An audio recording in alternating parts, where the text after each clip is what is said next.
Love and Watches is a podcast for male and female watch lovers alike. Perpetual Girl and Ranch Racer are a watch-crazy wife and husband team bringing you the latest in news, gossip, controversy, and anything else that matters in the world of watches. We hope you enjoy the show. Hey, watch fan, this is Ranch Racer.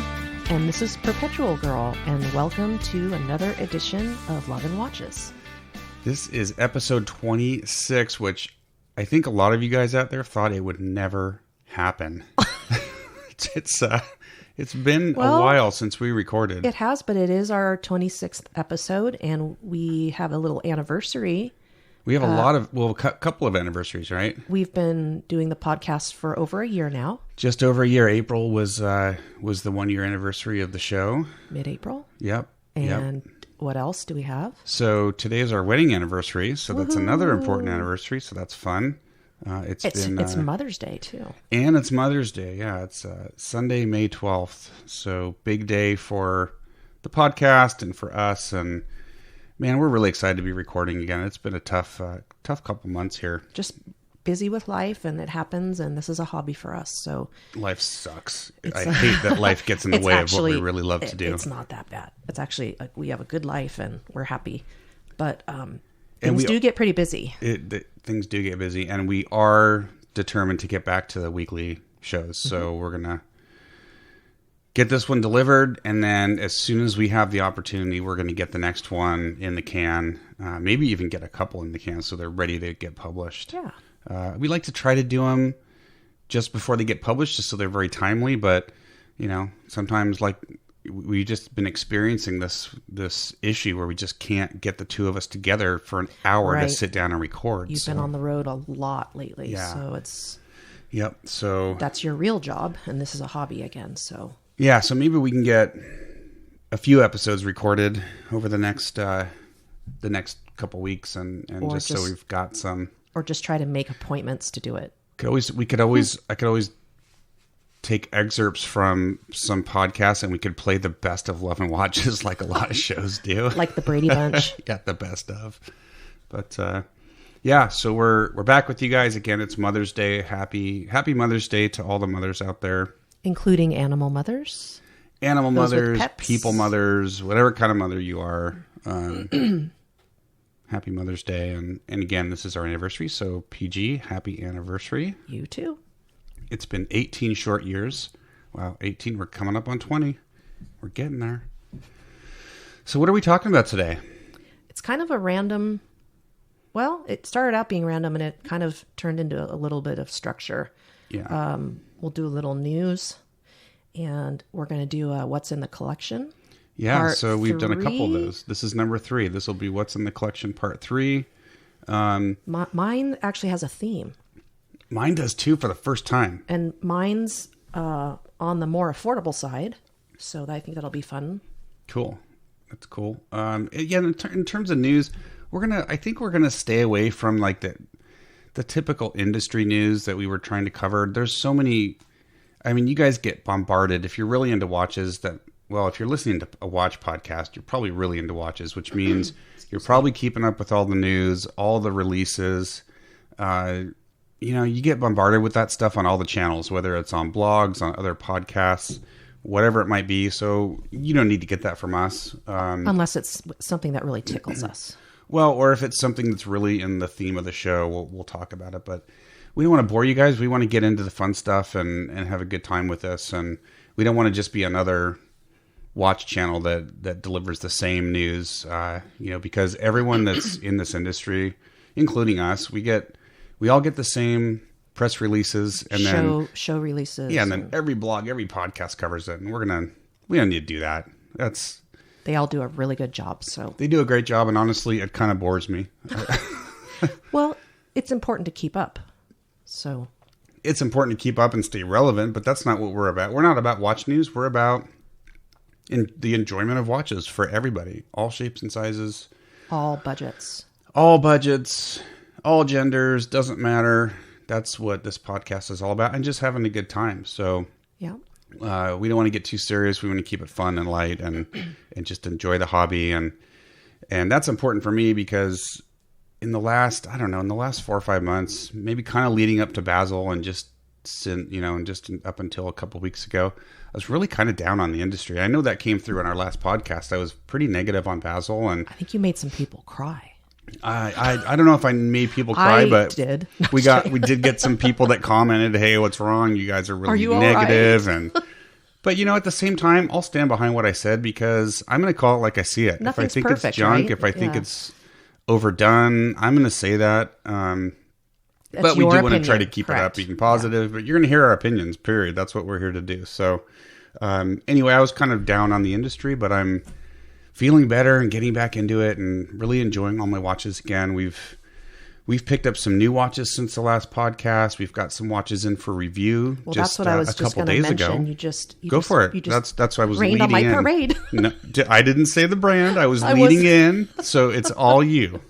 Well, the news that I do want to talk about, not industry news, but news for us, is that I worked with our contact at Hamilton, and she's sent over, in the process of sending over 3 different models, 2019 models. 2 of them are quartzes, and 1 is an automatic, and that one's going to come a couple of weeks later. But we're pretty excited about it because we actually got 1 set in so far. Beautiful, and I don't want to say too much because we're going to review them. But I'm excited. I'm really impressed with Hamilton this year. They've done a really nice job of putting out some really pretty pieces. So I've always been impressed with the brand just in general. They're an affordable Swiss brand, originally American. And what strikes me is the quartz pieces are really, really nice. And okay, so let me ask you. A lot of people don't even look at quartzes in the collecting.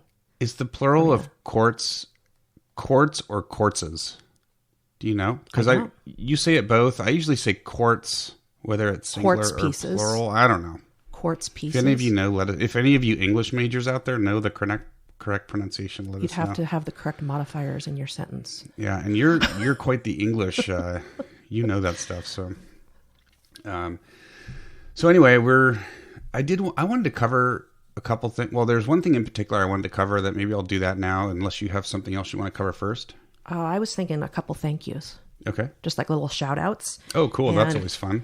As I sit here and hold my leather planner, you write in it. It's one of these journal type things. And it isn't the fancy original name brand, but it's a very nice planner. And I've been using this a lot the last few months. And I wanted to thank Plans Stuff. I think his name is Jason.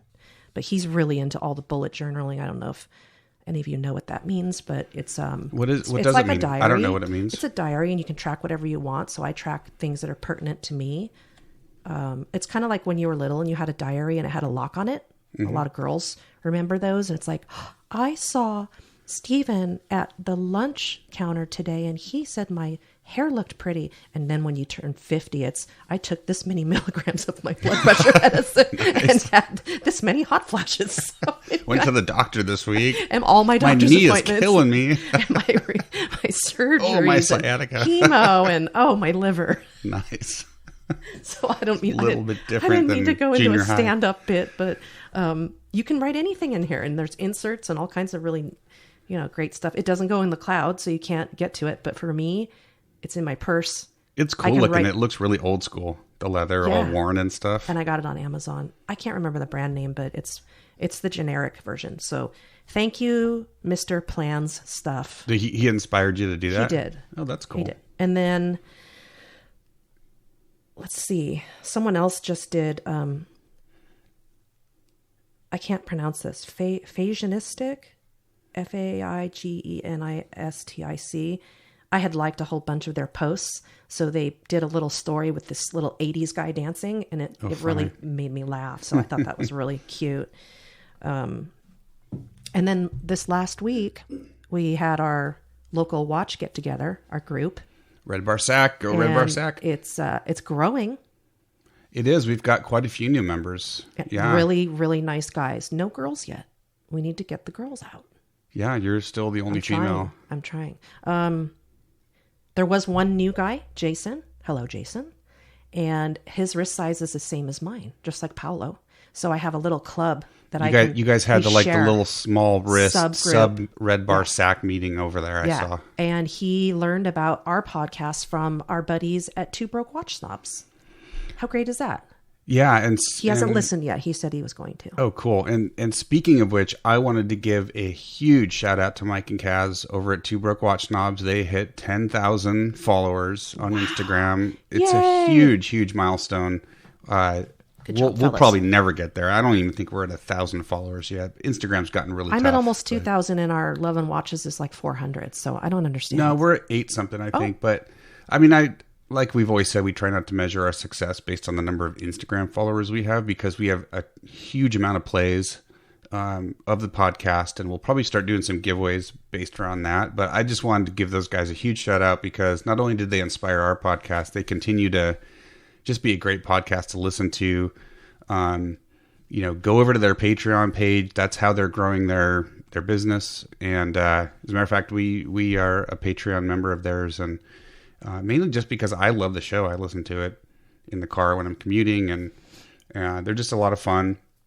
Not a show you would want to listen to with the family, with the kids in the car. It's not rated G, but still a ton of fun. And again, they inspired us to do what we're doing. So huge congratulations to Mike and Kaz. That's a really big deal, and I'm super happy for them. And we're going to keep supporting their show, and we really enjoy watching it grow. So good job, guys. And thanks for mentioning us too. That's really sweet. Yeah, they're always giving us shout outs, and we kind of consider them like they consider us like their sister podcast, and vice versa. So still would love to do an episode with them. It's something that Kaz and I are constantly talking about. It's just trying to get it all pulled together is a challenge, but one of these days, hopefully it'll happen. So. I mean, can you imagine? I mean, you and I have had a few weeks now that we haven't recorded and tried to coordinate with other people, but exactly. Hopefully that'll happen. And they were just out here last week for Wind Up, and unfortunately we were not able to get together with them. But I know they got together with several of you guys that were at Wind Up, and it sounds like you all had a great time. So that's cool. Speaking of them, I did a watch fast, so I'll talk about that later. Okay, because one of my what's in the collection watches is that watch. Yeah, so that's why perfect. I put it. Well, that's not quite part of the theme. My theme is actually has an element of Seiko in every watch, but the watch fast watch I'll do as a watch fast topic. Well, let's close the show with that. Okay. Got it. Perfect. Okay, so I had one other thing that I wanted to cover, and then we'll get into the watches, which is why you guys are listening. But I've had a lot of people reach out to me on Instagram individually over direct message, asking me about the Peacock. So for those of you that haven't listened to all the shows, there was a show that we mentioned a peacock in a long time ago. I don't even remember the context. I don't remember the episode. It was something around the peacock saving my life. And that's why a lot of people reached out and they're like, what does that mean? What are you even talking about? So rather than answer everyone individually, I figured I would just talk about it really quick on the show so you all know, and then we can move on from the peacock. So we're going to keep it simple because I'm not a fan of the story. Yeah, there's still a little PTSD on PG's side of the house. But anyway, so what happened was this was probably 6-7 years ago, not too long after we moved here. And I have a shop that's just down the hill from the house here on the property where one of my passions, one of my hobbies is working on cars. So he's a tinkerer. Yeah, so we have a big Ford F-350, the big 1-ton dually truck, dual rear wheels in the back. Yeah, it's our big hauler. I call it my horsey truck. It hauls, horse trailers today. It used to haul race car trailers when I was racing cars. So anyway, I had this thing backed into the shop, and I was installing a gooseneck hitch in the bed. And for those of you that don't know, it's basically just a ball hitch that is mounted in the center of your bed. And that's where the trailer attaches to, similar to a fifth wheel, but it's just a basic trailer ball in the middle of your bed. And I was installing this thing, had the back end up, jacked up. I had jack stems under the back end. I had the jack under, I had the jack under the pumpkin, which is the rear differential. And then I had the rear tires under each disc brake. So, I mean, I'm always about safety. Do everything to promote safety and be safe in the shop. So I'm underneath there with the torque wrench, and I'm trying to torque this You're mount. Almost done, right? I'm almost done with the thing. Yeah, I mean, I'm just finishing the last few bolts, torquing them down to like 250 foot-pounds. So I've got this big torque wrench. I've got my feet kind of up I'm on my back with my feet kind of up, bracing myself, and I'm torquing this thing down. 250 foot-pounds or 300 foot-pounds, whatever it was, is a lot of torque. And I actually pulled this truck down on top of myself. So the next thing I know, I'm torquing this thing down, and all of a sudden, the next thing I realize, it happens so quick, you don't even know what's happening. I've got the rear axle is laying on my right thigh, and the right brake disc is on my left shin. Basically, I'm really lucky that that's where it landed, not on my chest or anywhere else vital. And I was stuck under this thing for a while. So meanwhile, the air conditioner's on inside the house, and I'm up here with your mom, and that's right. My mom was here. We didn't hear a thing. And I'm yelling and screaming at the top of my voice. I was texting you, "Where are you? Come up, come up." And your phone was on the other side of the shop. Safety point. I had left my phone on a shelf. I never do that anymore. It's always in my pocket on me somehow. So the only thing I could reach was a crowbar. So I'm literally beating the side of the truck to try to get somebody's attention. And a couple properties over, there were some folks we hadn't met yet, and this gal goes out to check on her peacocks. She was looking for the cat. Cat was on top of the peacock hutch. Oh, okay. I think. Whatever it was, she was out with the peacocks. And no, it was she heard the peacocks making a noise because the cat was. Yeah, they were fussing. So they're fussing. So she goes out to check on their pet peacocks, and here's something here's this, banging in the distance, thinking it's. She listened, and she actually thought I had locked you in the barn, and we were having a lover's tip. Yeah, that was hilarious. So she thought someone had locked their significant other in the barn or something. But anyway, so she tells her husband, you might want to check on this, and he came over, found me. Lifted the truck off me, and then I ended up in the hospital for many days. And so anyway, it's kind of a scary episode. I was very lucky I still have my legs. That was a big concern and all that stuff. So the ambulance couldn't find our property because we're not on GPS. Couldn't find our property. That's right. So get yourself a county sign with numbers, or put a giant painted rock up at the top of your street, or put a landmark somewhere so that they can find you. Yeah. So anyway, that's why you heard me say that the peacock saved my life. Because if she hadn't gone outside to check on her loud peacock, she wouldn't have heard me. Mm-hmm. You guys weren't hearing me because of the wind direction that AC was going. I would eventually come down, but it may have been a bad scene. So, well, I was minutes, seconds away from passing out. I was, I was gone. So, anyway.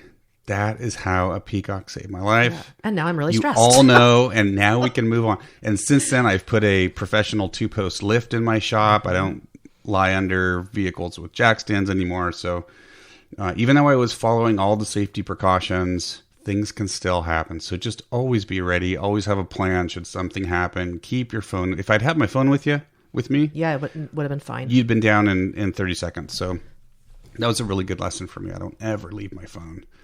So anyway, so it was a happy ending. It was a very happy ending. And, I agree, guys. That was a really kind of strange way to go about getting permission to buy a 2-post lift from PG. But hey, I got the buy off after that and got my 2-post lift. So well, honestly, sweet. I don't even like you putting cars on that thing. Yeah, but it's super safe. It doesn't matter. I'm concrete still pillars out. Under it. And, I know. All kinds of safety locks. But I still take every safety precaution, double and triple check it all the time. So, keep your phone with you, or a 2-way radio. Yep. You just got to be safe. So anyway, it turned out fine, but that's how a peacock saved my life. So with that, I think we're going to get into this, and what we'll probably do is I'll go first, and then we'll end with that one where you can talk about your watch fast. Does that make sense? Yep. Cool. And I'm just trying to take a deep breath after that lovely story, but happy ending. And before we get into the actual watches, we got to do wrist checks. Okay. So why don't you do your wrist check? Sure. My wrist check is, I posted it recently. It's a SKX 007.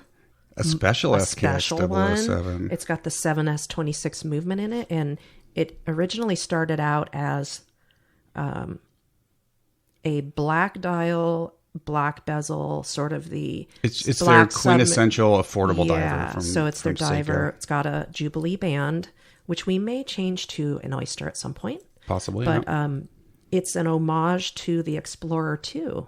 Now, what do you mean by that? How did it become an homage to the Explorer 2? Ranch Racer was so sweet to buy a bunch of different parts to modify this watch. So it's got a stainless steel bezel that I can use as a second time zone. It's got a 12-hour bezel. It's got a plain, shiny stainless interior. The bezel insert. Yeah, it's a the 12-hour bezel insert. And then inside the watch has the white dial. It's got Mercedes hands, a red second hand, and what do you call it? Is that a rehaut?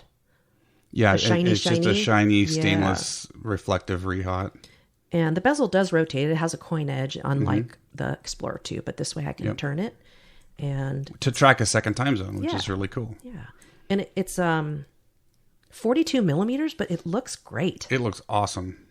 It just looks like a cool, beefy diver. And I love the Jubilee band. However, I think to make it more of an homage to the Explorer, we could experiment with an Oyster. And it's a little rattly. It's got that kind of Jacob Marley thing going on, which is it's so typical of kind of a rattly band. Yeah. It's pretty.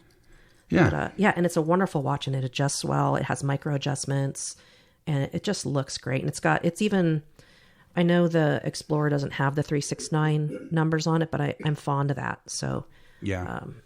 No, I'm so, well, the original Explorer had the 369. The Explorer 2 doesn't. Your original Explorer 1 has a 369 dial. The Explorer 2 doesn't. Yes. But yeah, it was fun. And you've already posted that on Instagram. Watch modding is a big thing, especially with this SKX 007. There's several sites that you can buy dials and bezels and hands and, pretty much anything. This all started because I had bought a used SKX 007 that had already been modded.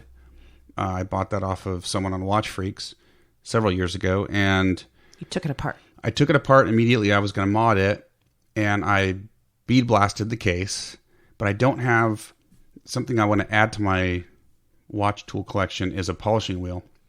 I didn't have that yet, so I'm like, well, I could spend $300 or $400, $500 on a nice polishing wheel set, or I could just go buy a brand new SKX 007 ended up buying it from Mark at Long Island Watch, and then mod that one. And so that's what I ended up doing. So the original one I bought is still sitting in pieces, which I will eventually do something with. I'll do a mod for myself, but this one I bought for you, and it's awesome. I love it. And it was a lot of fun to modify. The parts came from 3 different sites, so there's stuff everywhere, and I was looking for very specific, I was looking for that specific Explorer 2 vibe, so had to go to different sites to get all the pieces and the parts that I wanted, but I'm super happy with how it turned out. I think me it turned too. out I thought it really was cool. really sweet that you made it for me too. It was a lot of fun, and it just, just gives me even more experience working with watches. And well, it's just so neat to, think that, well, I even looked at the Explorer 2. And we had that not so good experience, and I almost bought it, but we weren't quite in agreement with the salespeople, so we walked away from that one. Yep. And I've kind of thought about it since then, and haven't actively looked for it because it's a lot of money. And with this is totally giving me my fix. It's really great for I think the total. Did you even put $400 into this? Well, the watch itself was a little over $200 on sale, and then I don't know, the parts. Yeah, I mean, the parts and pieces were another couple $100 probably. I mean, it's got a sapphire crystal, right? So I upgraded the crystal as well from the mineral to a sapphire. So yeah, I mean, it's probably, I have between $400 and $500 in it. So but as compared to a $6,000, more of a vintage Explorer 2. Yeah, you were looking for the red, the red hand, smaller case. Yeah, the 40 millimeters. So, and this actually, even being 42, the way it's shaped, it's working. Yep. So, can you hear me okay, babe? Yeah, I can hear you. Yeah. So that's that. Cool. I don't know. That's a lot of fun. That was a great wrist check, and I had a lot of fun doing it. So, very cool. All right, is it my turn? I think so. Okay. I am wearing a watch. It's one of the new arrivals that you guys haven't heard of. And we actually have his and her versions. We did buy his and hers. This is a watch I did a preview piece on over a year ago on Wristwatch Review. Yeah, I did. That's quite a while ago. And I got to know that one of the owners a little bit. It's a brother two brothers that run this company out of Oslo, Norway. And it's called Alexander Vanacci. And it's kind of the Gerald Genta-esque case, the octagon shaped case. So like it kind of gives you that feeling of like the Royal Oak or the Gerard Perregaux. The Gerard Perregaux. What's the name of that one? That's terrible I've tried it on. So it's terrible. We're not professionals, people. Laureato. It's the Gerard Perregaux Laureato. So anyway, it's that kind of 70s. It's got the octagon case shape, and then the bezel stands off at 45 degrees and is round. The case itself is 42 millimeter, but the bezel is 38. It's just a great size. Yours is 36 millimeter with a 32 millimeter bezel, or 34 millimeter bezel. So I'm gonna go grab that one's super cool. Oh, you're going to go grab it? So I got the black dial. It's a very simple, straightforward three-hander. It's got nice race indices. We're going to probably do a video review on these two. Not a lot of writing on the dial. You got the white dial 36. I got the black dial. It came with some leather. Mine came with a brown croc, really like a croc stamped leather. It's beautiful. I'm really more impressed than I thought. So we got these on Kickstarter. They retail for anywhere from $649 up to $750, depending on whether you get the gold plated case and the gold plated bracelet, or if you get the stainless steel case and the Italian suede, which I got a couple Italian suede straps, they're okay, but I ended up putting on a soft Barton leather kind of a suede that I think it looks great on it. They had a Milanese option. I got the Milanese. Yeah, you got the Milanese. Looks good. So they just have a bunch of different options. Love, again, the watches that we cover on this show, we look for specific. We're not just going to cover anything, right? And we like these because it's one of the few micro brands that came out with two sizes of the same watch, which is fantastic because they reach a lot more people. So again, they come in 36 and 40. I got the 40 black dial. Really love it. We'll put pictures up on the website, obviously, for you guys. But just really enjoying it. It's just a nice, straightforward. And we paid less than half of what retail is because we got them on Kickstarter. So they came with some. Mine came with a Perlon strap. Yeah, they have a Perlon strap option. 18 millimeter, but it's still too big for my wrist. I've got to figure out how to use that. I have a tough time with NATOs. I really do. Yeah, it's just too long for you, and that's unfortunate. But I mean, there's other Perlons. The leather's pretty, and the Milanese looks really good. Yes, it does. Sometimes Milanese is tough because you have that negative space in the lugs between the case. Right. But this one works really good with the design. It's simple and. Yeah, it's a very straightforward, basic design, but I love the octagonal case. Me too. That's something that we've both wanted for a while, and after I did the preview piece, we're like, we got to buy these. They're really cool. So anyway, it just kind of fit the theme of the show, and we bought them. So we'll be doing probably a video review and maybe a full write-up as well. So watch for that. All right. Okay. Wrist check's done. With that, I'm going to get into my first what's in the collection piece. So I'm going to bring up some info here. So back in the early 60s, one of our favorite brands, originally an American brand, Bulova, now I believe owned by Citizen, if I'm not mistaken. Bulova was a huge American brand, tons of history in this country. I mean, along with, Ford and GM and all these other they kind of shaped America, right? A lot of these early brands. No longer owned by an American entity, but still based in New York, I think, and owned by Citizen. But, in the early 60s, they started making a diver that up till that point, most divers were 300 millimeters, 300 meter depth rating. Is that right? 100 meter depth rating. So 300 feet, 100 meters. I'm just like, I will get it. So in the late 60s, they released a watch that was rated at 666 feet, which is it's significant, right? Because most watches of the time were rated at 300 feet. So this one, So that's more than double. there were a few that were rated at 600, but this one was 666 feet. And for those of you that are religious, even those of you that are not, you'll know that 666 is, what is it called? The mark of the beast or something in the Bible? It is. Yeah, It's so not it's good. like the symbol of the devil, right? So this thing, We don't look at it that way, though, for the well, watch. the whole point is it got the nickname Devil Diver, and that stuck, and it really became a marketing ploy. It was originally designed to do that, right? They wanted this Devil Diver thing to catch on. And so that's where this watch came from.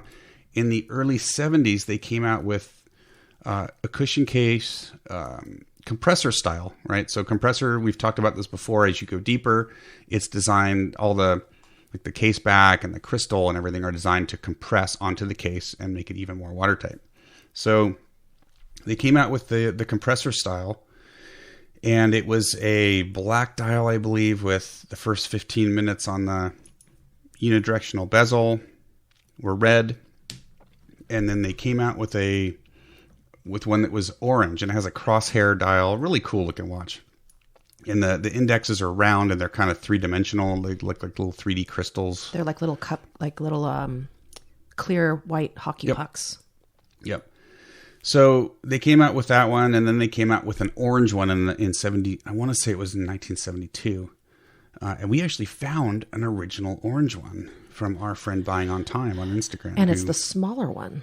Yeah. Smaller case size. Well, so that's the point here is that this new one, in 2018, they re-released the Oceanographer Devil Diver in the black dial with the black and red bezel. That was a 44 millimeter, good size, 15 millimeter thickness. This is a beefy watch. It has a Miyota automatic movement, but as part of the release, they released, you guessed it, 666 of the original orange dial in 40 millimeter, 13 millimeter thickness with I want to say it's a Sellita SW210, I think. It doesn't say in here, but I believe it's a Sellita SW210 movement. So the only difference between this one and the original is the original was day date, but they had some issues in production with the day on the re-release for 2018. So they had to pull the day. So this is a date only. That's the only difference. It's the same case size. It's the same shape. It's the same indices. I mean, it's the same kind of short hands, which it drives a lot of people crazy. But because of the raised indices, the minute hand can only go to just short of the indices, which means the hour hand has to be even shorter. Mm-hmm. So that's the reason for the short hands on this thing. So what I wanted to do, because I'm going to tell you a little bit about how I came about getting this watch and the story behind that. But I wanted to read you guys an excerpt from a book that came out last year called Bulova, A History of Firsts. And it's a gorgeous high-end, for lack of a better term, it's a coffee table book. But it doesn't go into, it's not super detail oriented. You're not going to figure out which reference. If you're looking for a vintage Bulova, you're not going to get a bunch of reference numbers and stuff. This is more around where Bulova was a leader in the market in terms of innovation, whether it be the technical piece of their watches or how the watches were marketed. They were the first to do a live television commercial, the first brand ever to do a live television commercial. So that was a big deal. So I'm going to take, 3 or 4 minutes and just read this to you guys because I have a copy of this book and I'm going to talk about how I got the copy, and I've kind of already mentioned it. So let me crank this out. All right, so here we go. So this is First to Dive with the Devil.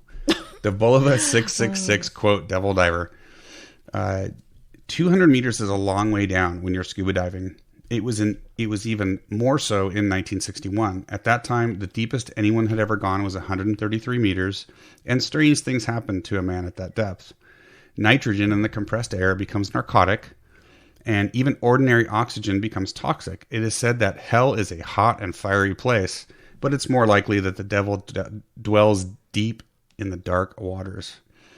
Maybe this is why Bulova chose to set the depth rating of its first dive watch at 666 feet. That happens to be the equivalent of 203 meters, but also, more ominously, it's the so-called number of the beast in the Bible's book of Revelation. Bulova's dive watches would retain this depth rating for almost 2 decades, earning each the nickname the Devil Diver. Scuba was in its early days in 1961 when Bulova introduced its first purpose-built underwater watch with a compressor case, which I've already talked about, supplied by the Swiss company Irvin Piqueres SA, who originally developed that compressor-style case. This case style, used by several watch companies in the 60s, was designed to seal more tightly as water pressure increased. While the standard compressor case was rated to 600 feet, Bulova pushed its limit to 666 feet. A healthy measure of assurance for any diver, recreational or otherwise. This goes on and talks a lot more about it, but I wanted to just read that kind of first piece. So the one that we bought, the original orange dial, was 1972. The year of your birth. The year of my birth, so we actually have a birth watch for me. And this watch that I have in my hand is modeled after that. When this was announced last year, I went to our local Bulova dealer, who also happens to be our Rolex dealer that we had purchased some pieces from. And Randy and Matt's the manager, Randy's the assistant manager at Devon's Jewelers in Roseville. And I went to Randy and said, hey, I've got to have this. Can you talk to your Bulova rep? I want to get one of the first ones. Sure, no problem. So he talked to his rep, and every couple months he'd, give me an update. Hey, according to the rep, you're still going to get one of the first pieces. Cool, no problem. Now, before I had talked to Randy, 30 of the 666 were allocated to a website called Analog Shift. They do vintage watch resale, and they're the reason that this watch was reissued, because they held not a contest, but they did a poll of their followers on Instagram and readers of their website, and they listed 3 different Bulova vintage watches, and they said, which one would you guys like to see reissued? And this is the one that won that contest or that poll. So Analog Shift got 30 of these with a special case back, and it also came with the NATO, a custom stripe, black, white, and orange NATO. They sold out in minutes. So when I contacted them that same day they got announced, they had already sold out, and I never heard back. So in the meantime, while I'm waiting for the watch to come to Devon's, I get an email from Analog Shift saying, hey, we had someone drop out. Number 30. Do you want, I want to say it was 32. I don't have the watch in front of me. The first 10 were allocated to Bulova executives and stuff. And then there were, I thought there were 30-ish. 11 to 40, 40 were the 30 special for Analog Shift. And I'm like, yeah, why? I mean, heck yeah, I'll take it. So I was now on the list to get 2 of these things. The reason I have the book is $175 on Amazon. I wasn't going to spend that kind of money for a book. When Bulova had struggled to get the day to work with this design, and they had to pull the day off, they decided to give all 30 of us who were going to get the Analog Shift special version a free copy of Bulova, A History of First. So is it signed by anybody? It's not signed, but it's a free. It came with the watch when I got the Analog Shift version. So long story short, I ended up with a free copy of that book that I just read that excerpt for you guys, and 2 of these watches. So the one I wear is the kind of the standard limited edition of 666. The one from Analog Shift is sitting in the box. It's not. I haven't taken any of the plastics off or anything, but just a super cool watch. I'm so happy with it. I wear it a ton. I get a lot of compliments on it. 40 millimeters in size, 13 millimeters. It's a perfect size watch. And it actually is a good size for me. And we have the vintage one that we just got the call from our local jeweler that they've done a full maintenance on it, a full overhaul, which I'm a little concerned about what that's going to cost, because I think they had to make parts. Yeah, the day function was broken, so they had to make parts. But so yeah, we basically have 3 versions of this watch, but there are still some available. So if any of you guys have been thinking about this thing, get it. There's one left on Amazon for $1,300. It retails for $1,495. Oh, so that's. I paid retail for the Analog Shift version. I paid less for the the one I got from Randy. But there's one left on Amazon. If you go on eBay, there's actually quite a few on eBay that range from $1,000 up to retail of $14.95. So I think I counted 13 that are being sold. A lot of them say they're lucky number 13. They're actual Bulova divers. Yeah, lucky number 13. Oh, speaking of 13, I have to apologize to some of our listeners when I had said something about the 13th floor in a hotel.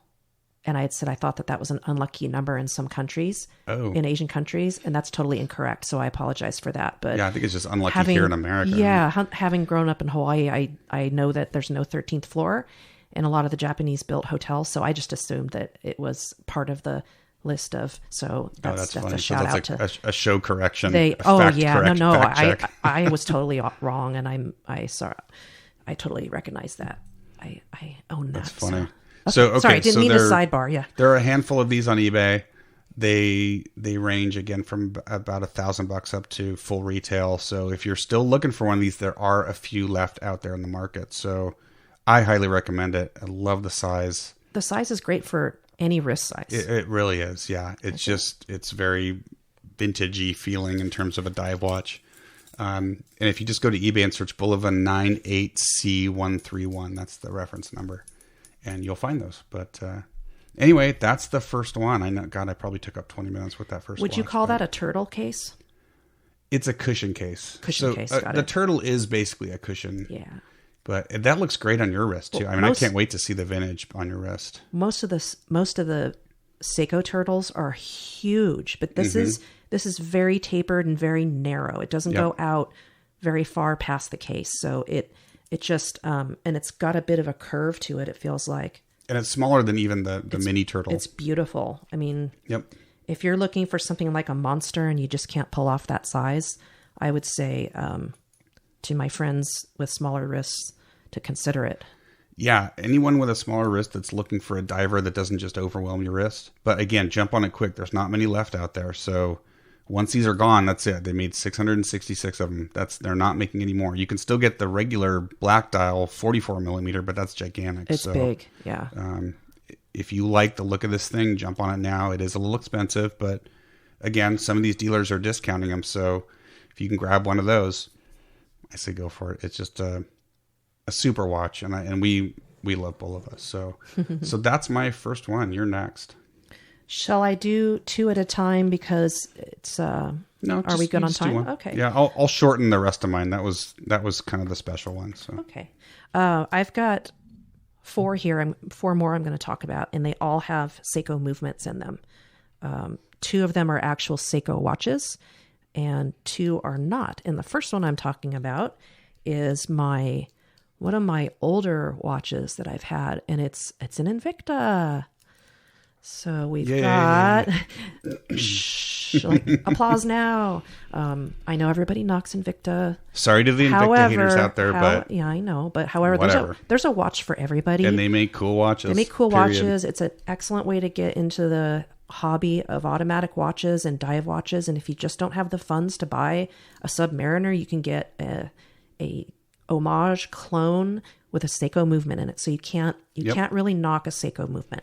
So this particular one that I have is a Grand Diver, and I guess my only complaint is all the writing all over it. It says Invicta everywhere. And on the case, and that drives me crazy. And they don't really have to do that, but it's actually a really pretty watch, and it's a ladies.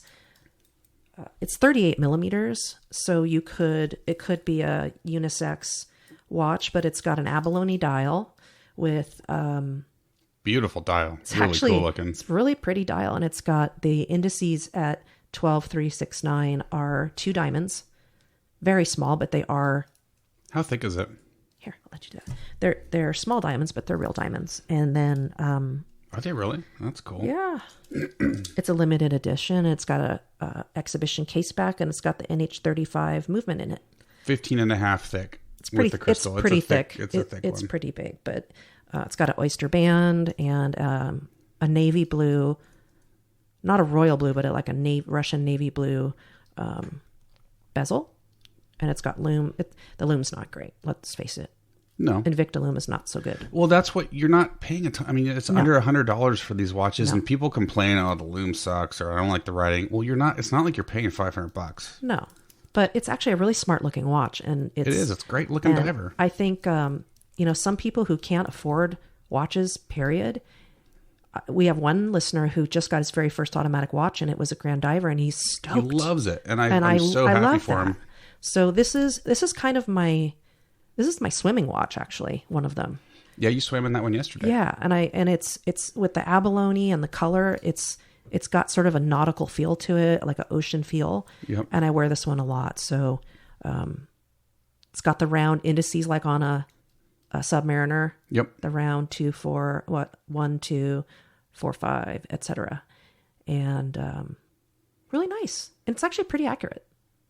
Well, it's got a Seiko movement. I know. That's the thing. It's not like wonderful. It's a super cheapy movement. It's a good movement. And if you guys are interested in these, if you just do a search online, there are people that have polished out all the Invicta writing on the side of the case and the big dive helmet on the end link on the bracelet. So it's possible to polish those out. So if that's really the thing that you don't like about these, or you just find it so offensive you can't spend the money, there are ways to polish that out. So I know guys that have done it.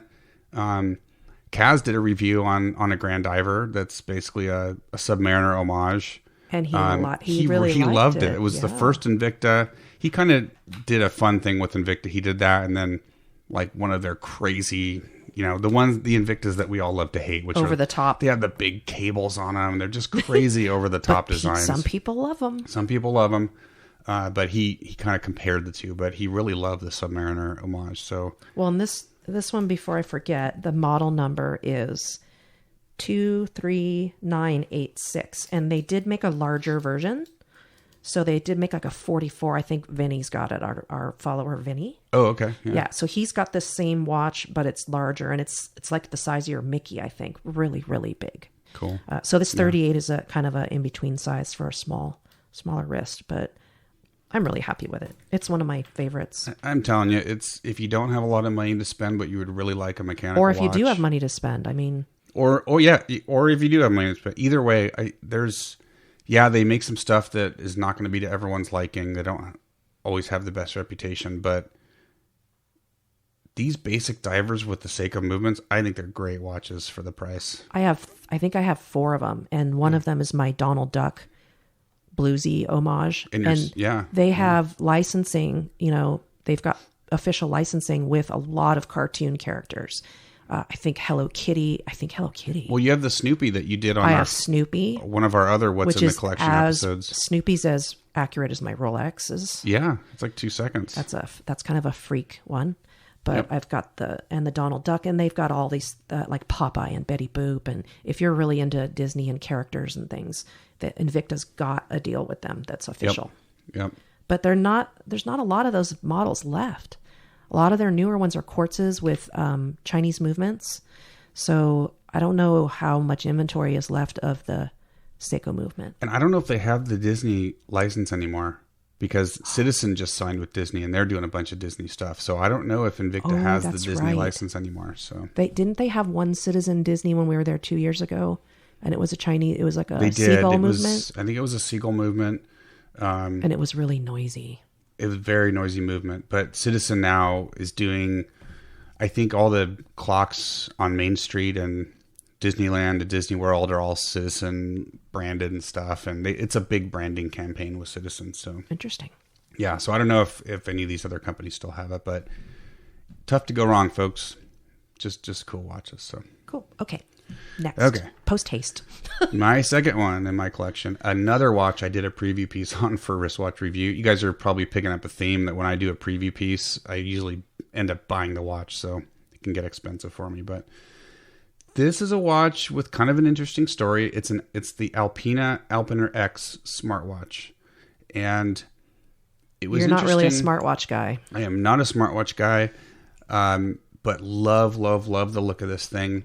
The way it came about is kind of interesting, because you normally think of a Kickstarter or Indiegogo, these crowdfunding sites, as being sites for brand new brands, micro brands, that sort of thing. Right, like small companies just starting, or so mom and pop. Alpina decided they were going to use Kickstarter to launch this watch, and they did it to get input from the community on designs, and I'll talk about how that came about. But basically, it's for lack of a better term, it's a fiberglass case, which is very interesting.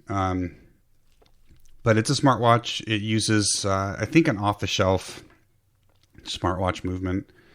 You'll find it in some of the Frederic Constant smartwatches, and it's got the typical companion app for your phone and stuff. But I don't use most of the smartwatch features. I don't use any of the, email or text notification stuff. What I like about it is it's got altitude, it's got a barometer, it's got the first UV index sensor, it's got a temperature sensor, which I don't know how accurate it is. I think because it sits on your wrist, it's going to pick up your body temp. So I think to get an accurate reading, you need to, take it off the wrist and let it sit for 10, 15 minutes. But just some cool, useful features. So this is like my go-to watch on the boat, or which we don't have anymore. Which we don't have. We sold the boat. Or going to Tahoe with my buddies if we're out fishing. Any kind of outdoor activity, this has become my go-to watch. And you said it has altitude? It's got altitude, which I love. Does it get that from your phone?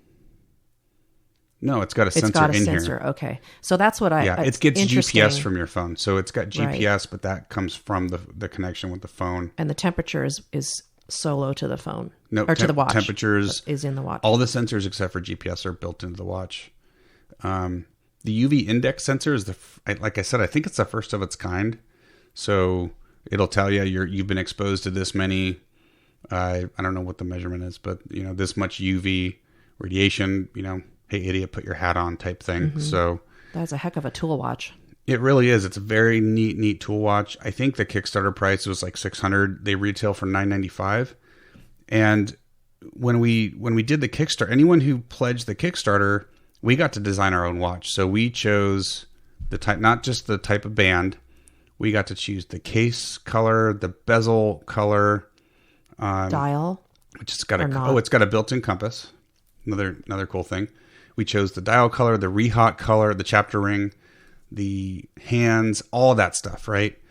So we did all that, and so you basically made your own custom watch. And then for the retail version, which is on sale on the Alpina website, what Alpina did is they took the most popular designs that were designed by the Kickstarter pledgers, and those are the designs that you can buy on the Alpina website. So mine is pretty darn close. I think mine is available. No, mine's not. So my design is available with one change. I did the blue case, but I did a black bezel. And the one that you can buy has a blue bezel, or black case, black bezel. They match the case to the bezel, but I like the two different contrasting colors between the case and the bezel. But anyway, just a really fun, cool watch. It's become my go-to kind of outdoor activity watch. Sports. Yeah. Sporty.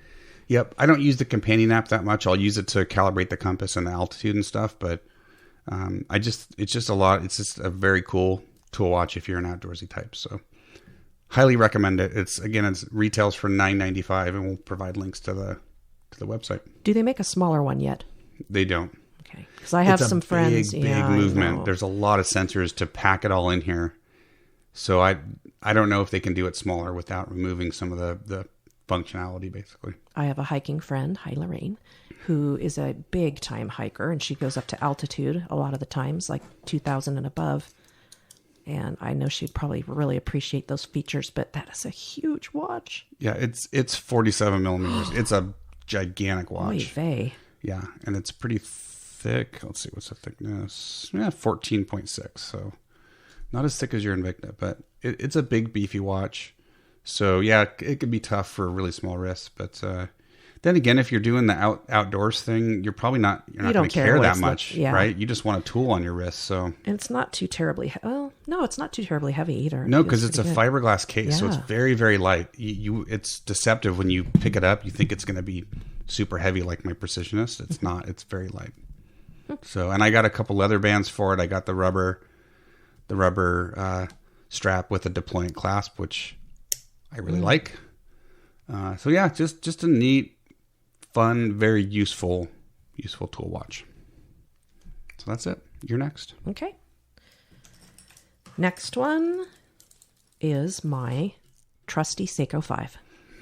Your trusty Seiko 5 that led to your Explorer purchase. Yes. So a couple of years ago, I was really coveting an Explorer 1 because I had really liked the Tudor Black Bay and really liked how they looked with the brown leather bands with them, and just really liked that style. And at the time, I don't know that we just didn't have the access to one.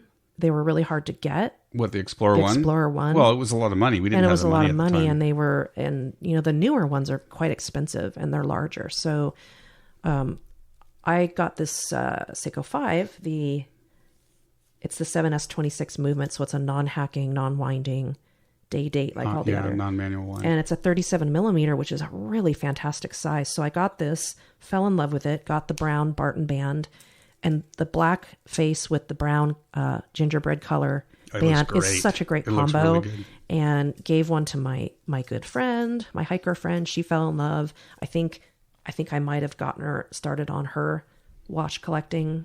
Oh, you did? Yeah, you're to blame for... I don't think her husband likes you very much. I think he likes me, but I don't think he's happy with me. Yeah. But it's got the exhibition window, which is amazing, and it's got a really nice clasp. Deploy it with the side buttons, and the model number on this particular one, because there's so many Seiko 5s, yeah, so many. They range in price from like $50 or $60 up to maybe $150, depending on some of the color dials and the sizes. Yep. This one's SNK 795, and I think they run about $80. And you can wear that for any occasion, as a dress watch, as a sport watch. You can swim in it. I mean, it's just, they're so functional. It's just such a great little watch. It does not have a sapphire crystal. Yeah, not at that price. But you can easily replace it, because I know you've replaced the crystal for my friend's watch that I need to give back to her. Yeah, because her mineral crystal got scratched, so I popped in a sapphire crystal for her. She wears it a lot. It's her go-to. Yeah. Yep. And I actually popped the band off this and put some of my scarves through it. Oh, that's right. I forgot about that. Really, really good. Yeah. I've done that with a bunch of my watches. Mm-hmm. These little tiny scarves you can get super duper cheap, but you can dress it up. You could put any color band on this watch, and it's such a great gift. I've given like 2 or 3 of these as gifts because it's so versatile. Yeah, they're great size. I think they're great watches. Nice smooth bezel. It's really got that. It's really kind of got that Black Bay Explorer 1 look. Yep. And I still wear it, even though I do have an Explorer 1, a vintage. So it's just a great watch. It does, unfortunately, have those really funky folded adjustment, those weird things you have to buy the special tool for. So I don't know what that's called. I'm sorry. Fork. They're like it's like a little prong. Fork shape pin that holds the links which together. Might be better than the post and sleeve. I don't know. They're a pain to deal with because you do need a special tool. I mean, you can get them out without the tool, but you can also wreck them really easily if you don't have the tool. So, but it's a pretty safe way to keep your band. Oh gosh, did I scratch that? No, I'm good. Sorry. Panicking. Don't scratch your watch. So I think that's it. All right, cool. I think it's a fantastic watch, and it's a great gift. And yep. With graduation coming up, I think, young and old alike would like it. Yeah. Very cool. All right. Next. Okay. Next, show of hands. Who thinks the Zen 140 was the first automatic chronograph in space? Okay, I see everyone raising their hands, and I get to tell you you're wrong. So a lot for many, many years. So the Speedmaster was kind of like the first official moon watch. Yeah, the moon watch, right? Or space watch. Chronograph in space, but it's mechanical, right? It's a hand wind mechanical. It's not automatic.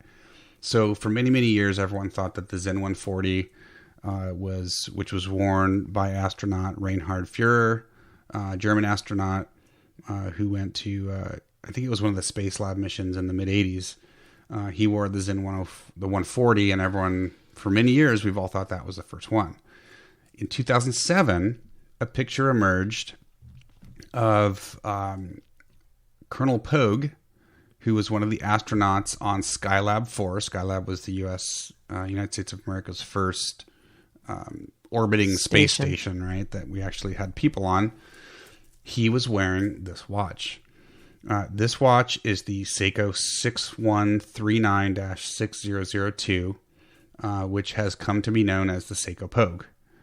This is one of the few vintage watches that I own. Bought this on a 2-watch deal from Buying on Time, and when we got the vintage Bulova, we originally bought this for you. I loved the colors and everything about it. It's got this gorgeous yellow sunburst dial with a red and blue tachymeter bezel. Just a gorgeous chronograph watch.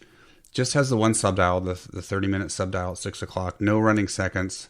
But Colonel Pogue had this watch. He was late in receiving his Speedmaster, so he wasn't as familiar with it. So he just, without any approval at all, he took this up with him. And so this was in, it was in the 70s. Let's see, 74, I think. 73 or 74 is when he went up on Skylab 4. So this actually beat the Zen 140 by over 10 years as the first automatic chronograph in space. So really neat history.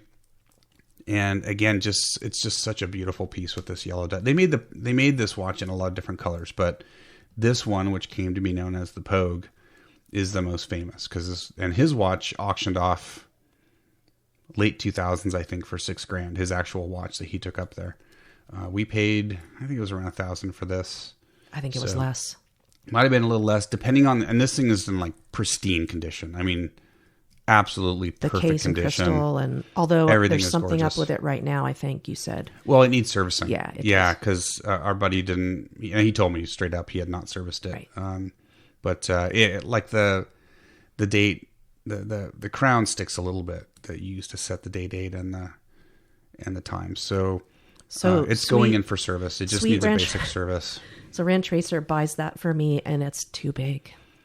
Yeah, it's just really the lugs stick out. Shape of the case and the lugs, and it just ended up being really big for you, and so I stole it, and it's awesome. It looks great. I love on it. You. I absolutely love it. We have a friend down the road who has a friend, and I was at a little party at their place, and their friend was wearing one, and he's a really big man, very tall and very large circumference wrist, and he was wearing one. It looked perfect on him. So It's definitely a big case. So if you're a big person, that's a good watch. Yeah, it's very iconic. I hate that term, iconic, but it really is. I mean, it's got a lot of great history. I love anything to do with space. I've got the Bulova Lunar Pilot, which was taken up. I forget by who, but anyway, it was. That's got a history of space. I've got a Speedmaster, and now this one. So it's just really fun. It's neat to learn about these things. There's definitely a cult following. It's more than a cult following. I mean, it's a definitely a coveted piece in the vintage world, and to find one in this great a shape, it's getting harder and harder. I've seen them out there for as little as $600, but they need a lot of TLC. So. But if that's what you can afford, get it, and then over time get it, kind of cleaned up. Yep. Some guys like the thrashed look. I like them to look brand new, and this one basically looks brand new. So, really fun vintage piece. And again, you guys know I'm not really the vintage person in this. I'm definitely in this the pair. vintage. Yeah. You are the vintage lover, but I'm vintage. I do. Besides you being vintage, you besides love me vintage being watches. A relic. So it's a fun piece, and one of the few vintage pieces that I own that I just absolutely love. So that's it. You're next. Cool. What's our elapsed time? Are we gonna be? Oh, we're totally cool. We're right at about an hour, so a little over an hour. We're good. Excellent. It's funny that our podcast started out as 30 minutes. I know, and now it's like hard to cram it into an hour and a half. Yeah. Okay. This is my next piece is fairly new to the watch world, Traska Freediver. And the movement in it is the NH38. Yep. 3-hand. Yeah, so the no date Seiko automatic. Very easy to set. Boom, boom, boom. Yep. And it's 40 millimeters, which normally some people would think it'd be pretty large.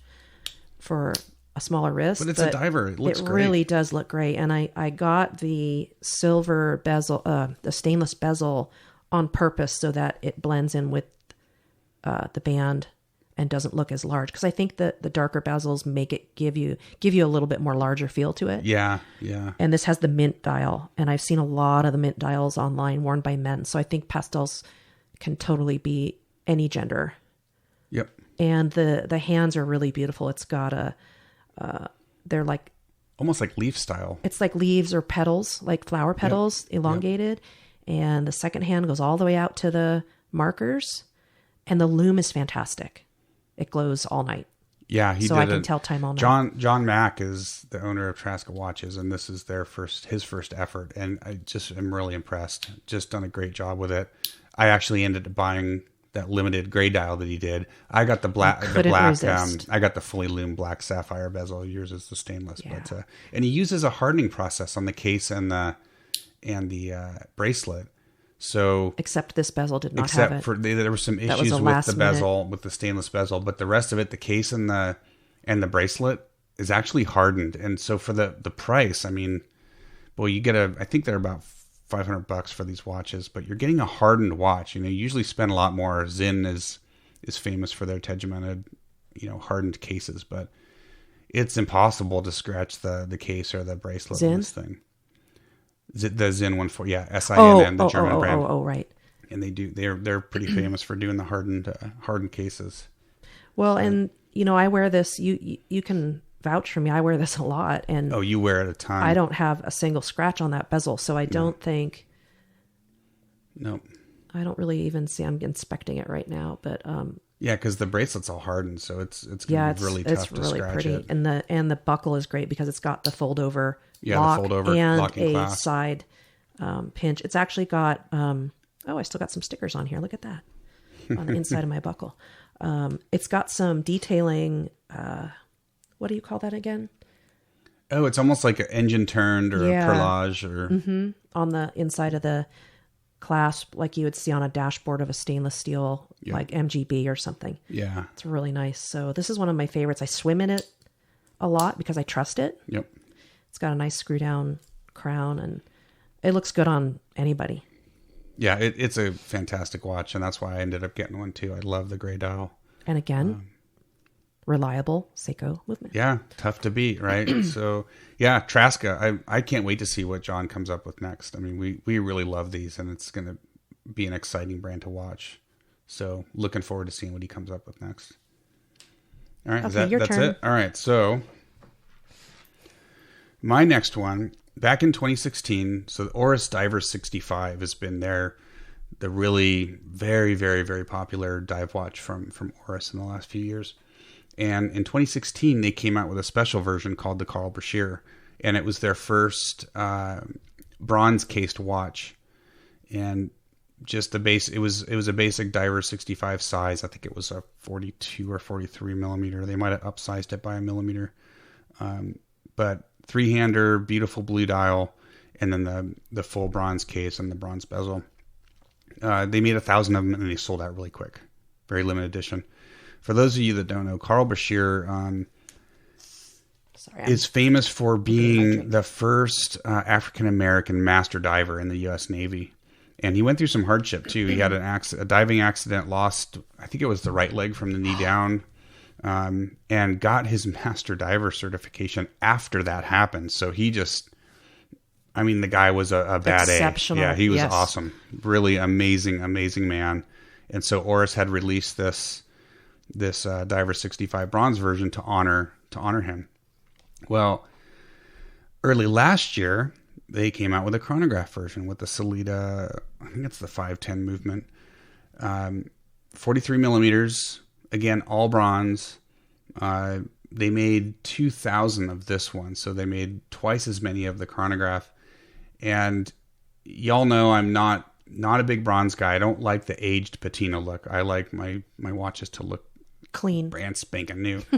So I never considered it. I really like the look of it. Well, last year when we were at Couture and we went watch shopping, I think you got your Cartier. You've done a wrist check with this before. I have done a wrist check for this. We were at Tourneau and I saw this, and it was like, I gotta have it. It's just gorgeous watch. And I just keep it clean. You know, I Tarnex it, keep it nice and clean and shiny. It comes in a really beautiful box too. Yeah, it comes in a nice box. And it's been not quite as popular, I don't think, as a 300 because it was more expensive. I think I paid around $5,000 for that, something like that. But just a super cool watch. Pretty big, again, at 43. But love it. I've had a lot of fun with it. Unfortunately, it did have to go back to Oris. It wouldn't reset the chronograph, so that got resolved. So I was without it for quite a while. And it's really pretty. Happy to have it back, and I wear it. It's actually, funny enough, it's kind of become my Sunday watch. I had it on this morning, but because I wanted to use it as one of the what's in the collection watches today, I put the Venacci on. But for some reason, I just Seiko Saturday. So Saturday is my Seiko day, and for some reason, I just go to this thing on Sunday, pretty much every week. So everyone has their little habits. Yeah, and that happens to be mine. So right now, I've got it on a Toxic NATO's Magnum rubber strap. It comes on a leather strap, and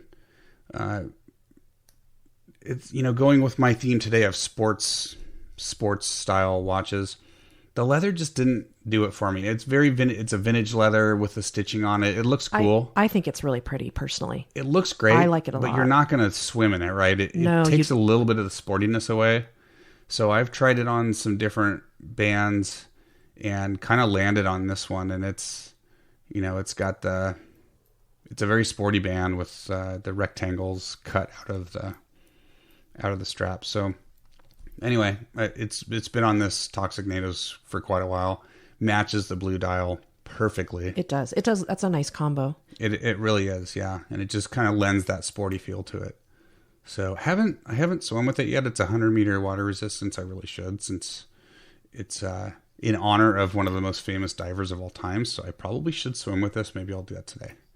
There you go. So that's starting to warm up in this neck of the woods. Yep. So that's number 4 for me. Okay. My turn? Yep.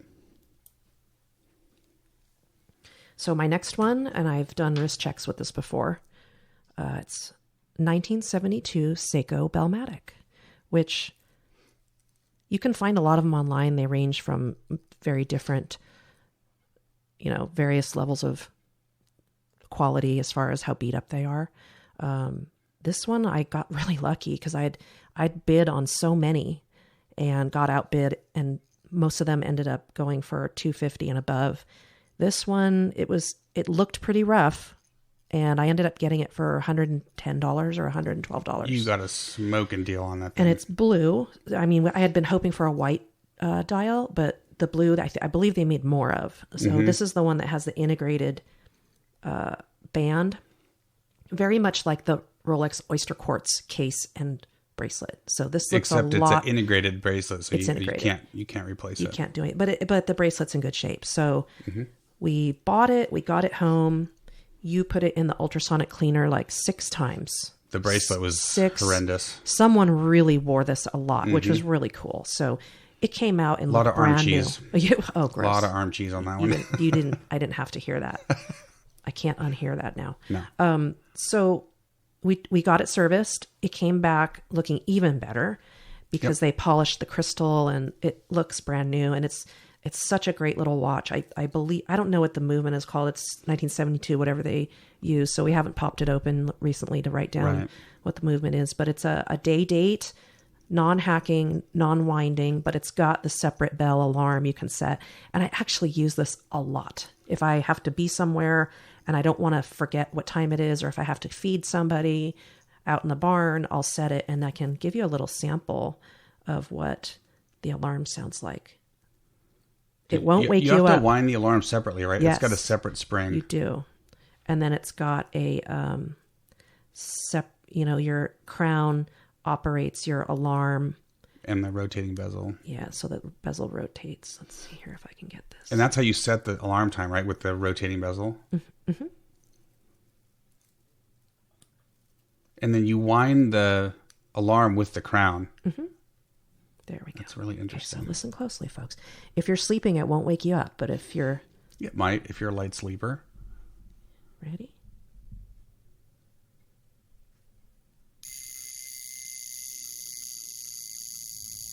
That's so cool. I keep saying you should take it to work, and when you're at a meeting, have it go off. Sorry, I got to leave.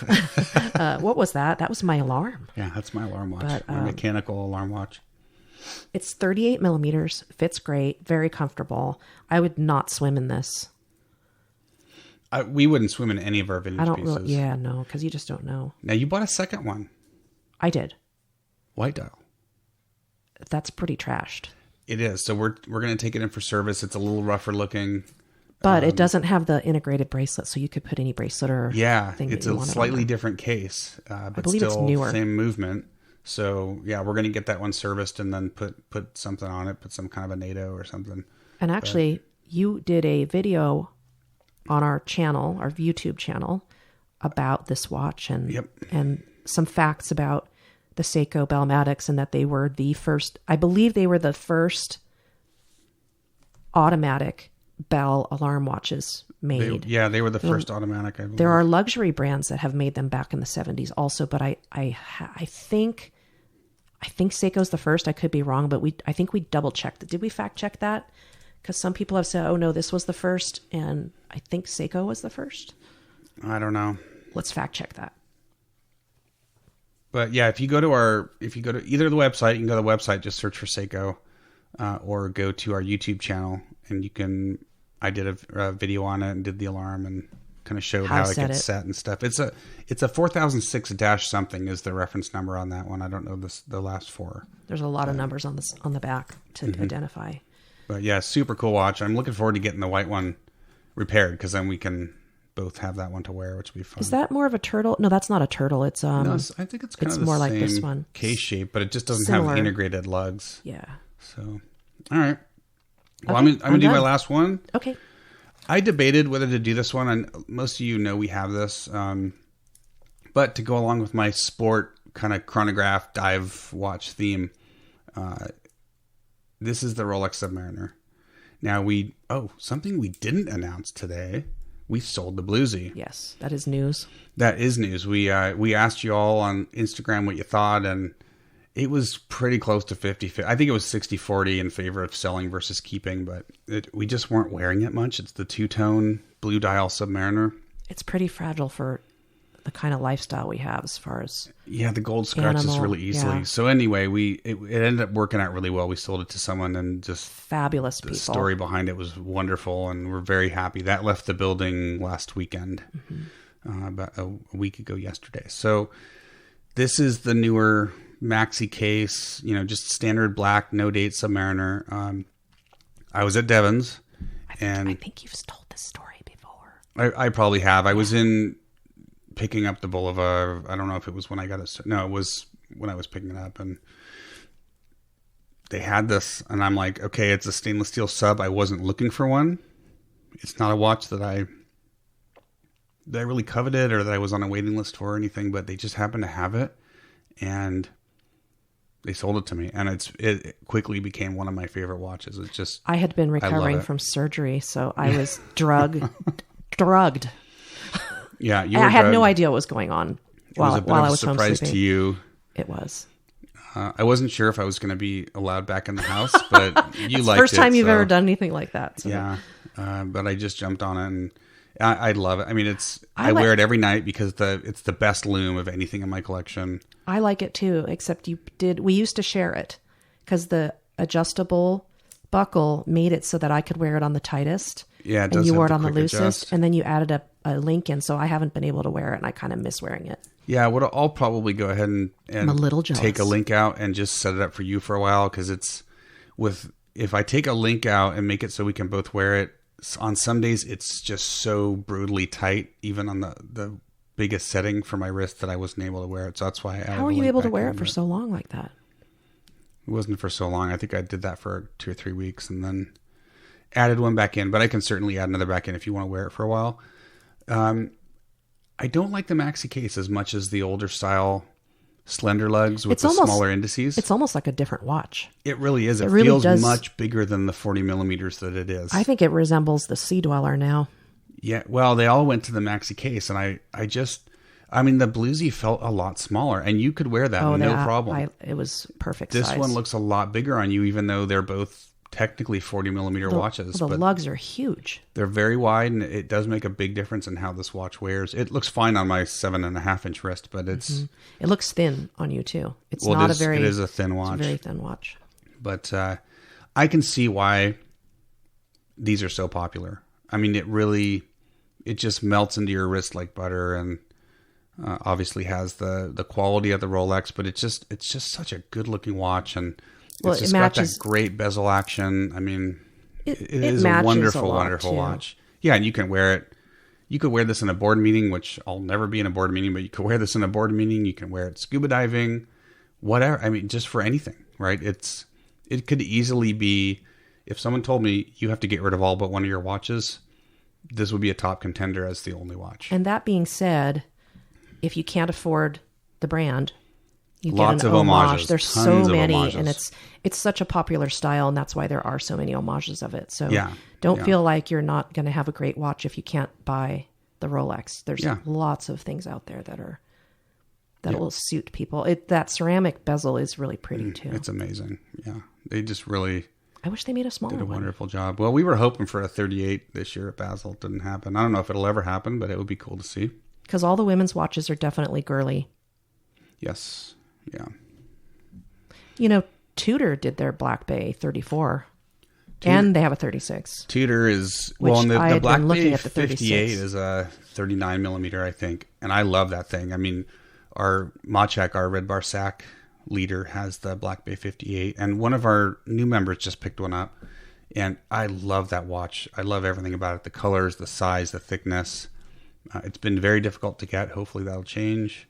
The 36, I had tried on in Las Vegas, and it actually seemed a little bit bulky for me.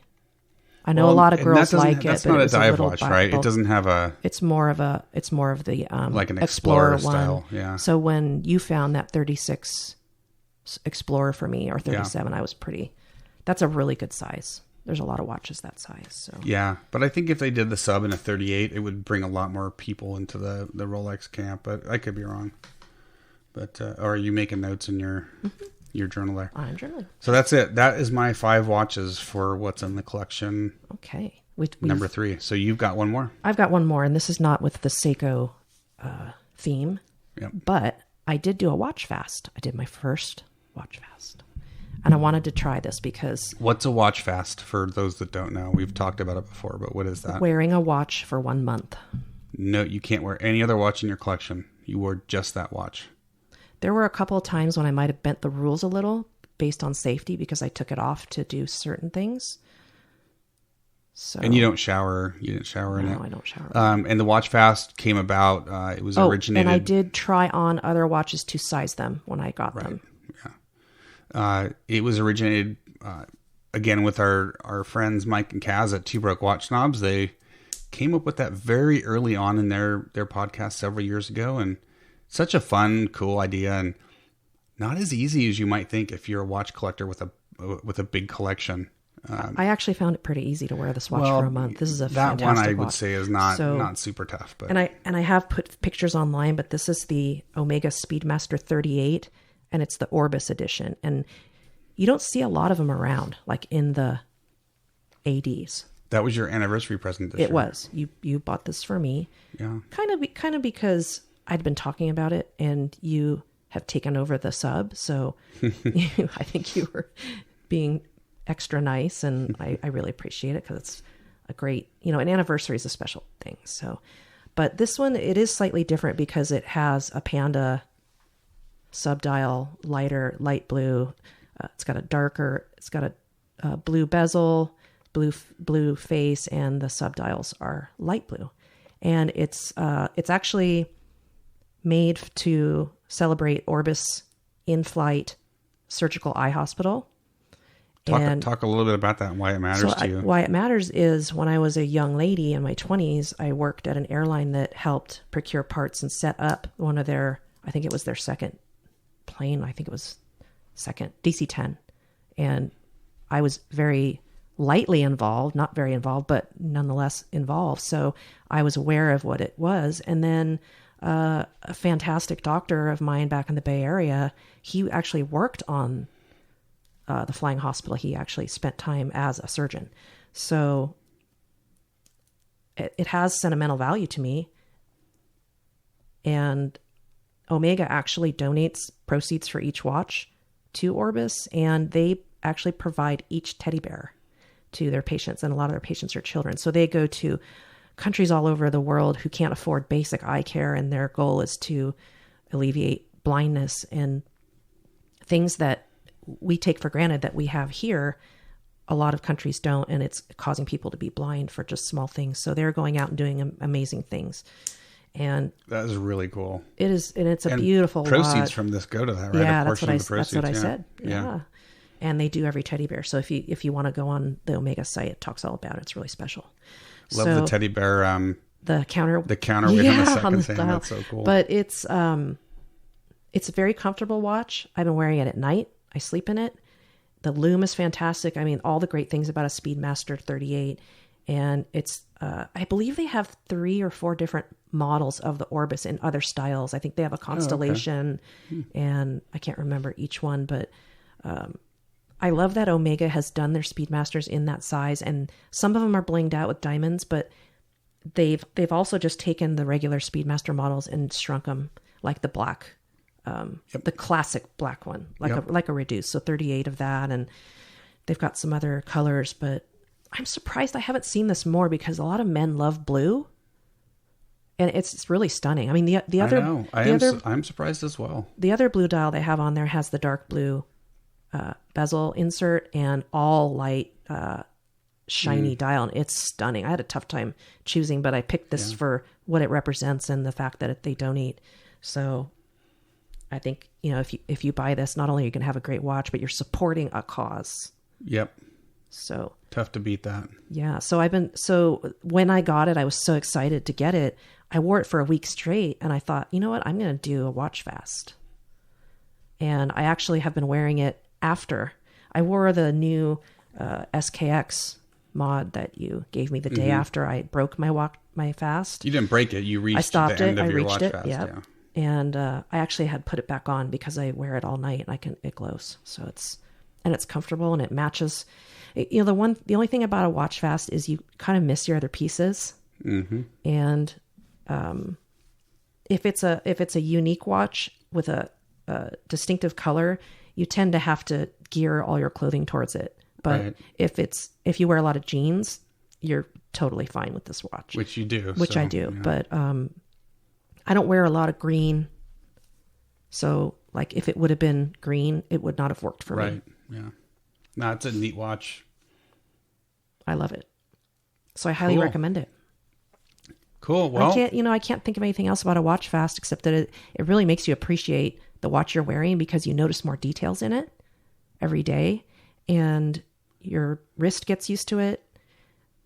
And then you also learn to appreciate all your other watches. The rest of your collection. You really do. Yep. You start thinking about them, and you're grateful for what you have. So. Yep.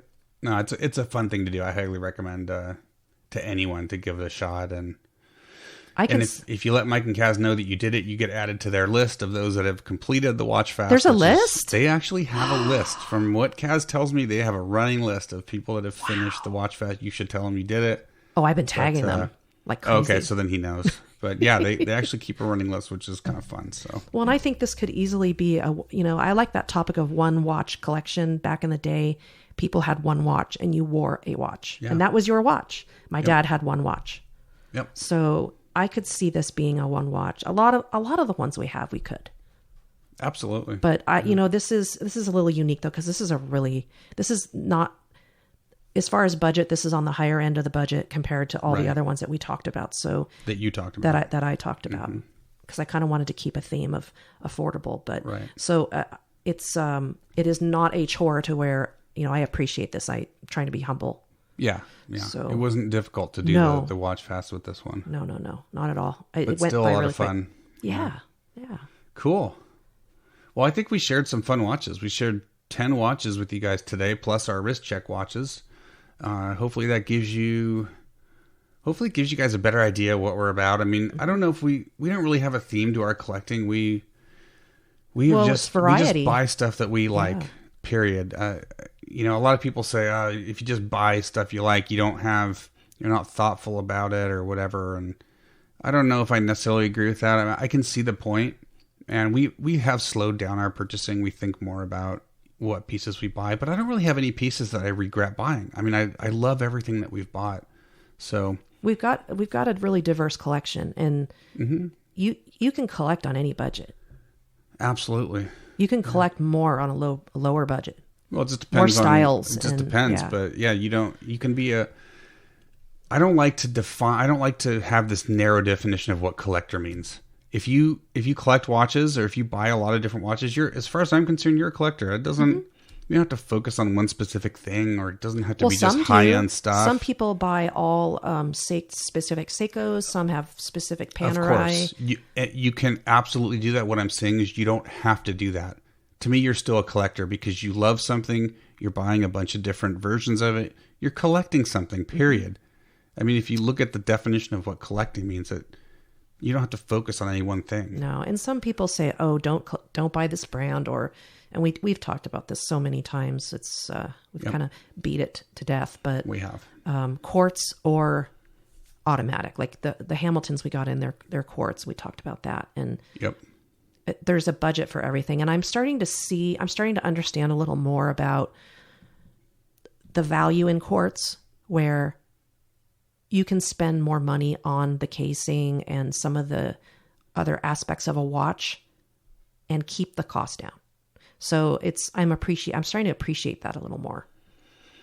I think we've always appreciated quartz, and we've been very clear what we don't like is when a high-end, usually they're high-end designer brands, they design a watch specifically for women and overprice it, maybe. They put a cheap quartz movement in it and charge way too much. I don't like that, but you're not seeing the value in the rest of the watch. That's the correct thing. Is if the value is in the rest of the watch, I can see the trade-off. But when you start just pricing it higher, and I don't like it. They just take a men's design, make it smaller, slap a bunch of diamonds on it, and yank the mechanical and put a quartz in it. I'm not a fan of that, but that's just me.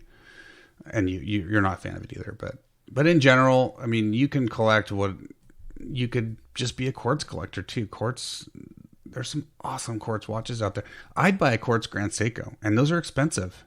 $2,000 or $3,000 for a quartz watch. But if you've ever seen a Grand Seiko quartz movement, they're gorgeous. I mean, they are absolutely beautiful. They're works of art. They have their own specific quartz crystals that they use. They're highly accurate. So it just depends on the watch, but it's a different technology. It is technology. That's it. It's just a different technology. So, well, I think it's that time. We're coming up. We're past an hour and a half, so it's probably time to wrap this I think sucker. I've got some friends outside that need to be let out of barns and things. Yeah, it's time to do rant stuff. But I hope you guys enjoyed this. I hope it gave you a little bit more insight into the types of watches we enjoy, and we'll probably be doing more of these. We have a pretty extensive collection, so you'll probably see more. But and as you know, life gets in the way. We've been super busy, lots of work. We really are going to try to get back to weekly health stuff for me, which is we miss doing this every week, and manageable. hopefully we'll get back to it. So just my normal reminders: make sure you're following us on Instagram. It's @LoveandWatches.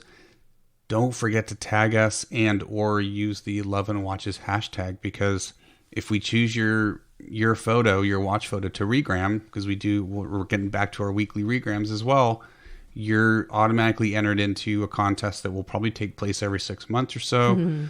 And speaking of little presents, when I was first posting my watch fast of the Omega, I just did some macros to see if people could guess what it was. And the first person who guessed was GTS Derek. So, and we have kind of some ideas of what we're going to do as a little gift. You're going to get something, dude. We're not sure what it is yet. Yeah. But for being the person to guess it, you are going to get something. Yeah, so we're working on a couple of things. Yeah, and we've got some giveaways coming up in the near future. And check out the YouTube channel. We're going to be putting some more videos up there, some video reviews and stuff. So I'd like to do an unboxing of the Vanaccis. Well, maybe not an unboxing, but we're going to definitely do a video review of the Alexander Vanacci's neat brand. They did come in nice boxes, so I may do the style that my friend's 5-year-old does when she does her play unboxing. That it's just an absolute riot. So it might be hilarious. We might just have a little fun with that. Here's the directions. very important. You spoiled it. I had to say it because she's so cute. Spoiled it. She's so fun to watch. Okay, Leah, there you go. But yeah, so watch for more stuff coming up on YouTube, and make sure you're following us. If you guys have ideas for shows, you can reach us at admin@loveandwatches.com. And we're just really appreciative of you listening. We always say that, but we enjoy doing this and excited to get back to doing this on a weekly basis. Well, and I have to say, when I met Jason at Red Bar and he said, I mentioned something about our podcast because I wasn't really talking about it. He's like, oh, what podcast? I said, oh, it's called Love and Watches. And he's like, you're Love and Watches? And it was really sweet. That's so fun. I don't really think of us as being out there and we're just doing it recognized, for but fun. in the, just to have someone Know the show. be excited about it was really cute. And it gets us excited and stoked to do this even more. So, And it is our hobby, so it's something we do together. And yeah, and it's important to let us know what you guys think. So whether it's via email or direct messaging, give us a rating. It's very important, especially on iTunes. Most of our listeners listen to us on iTunes, and it's very important for you guys to give us a rating. I know it's and so write silly up a to have quick to review. ask about that, but their algorithms are. Yep. But if you just take a couple minutes to rate us and write up a very quick review on what you think of the show, it really helps us, and it'll help bring more people into the Love and Watches family, because it's going to improve. If someone searches for watches on YouTube, it's going to help us get out there more. So definitely give us a review. We had one or two requests of topics that someone wanted to explain to us. So we need to look at that, because I know we've been busy for a while, but we do know that sometimes we get some direct messages and people ask, can you discuss this and that? So we haven't forgotten. We're just, yeah, we get them all on the list. And now that we're getting back to weekly, we're going to be able to hit more of that. So this has been episode 26, but look for us again in a week for episode 27. We're going to try. We're going to give it our best shot to get back on a regular schedule. And again, thanks for listening. This is Happy Mother's Day. Happy Mother's Day for sure to all the mothers out there. Again, it's been fun recording today. So with that, I am Ranch Racer. And I'm Perpetual Girl. And we will see you guys for episode 27. Thanks again for listening. Bye-bye. Later.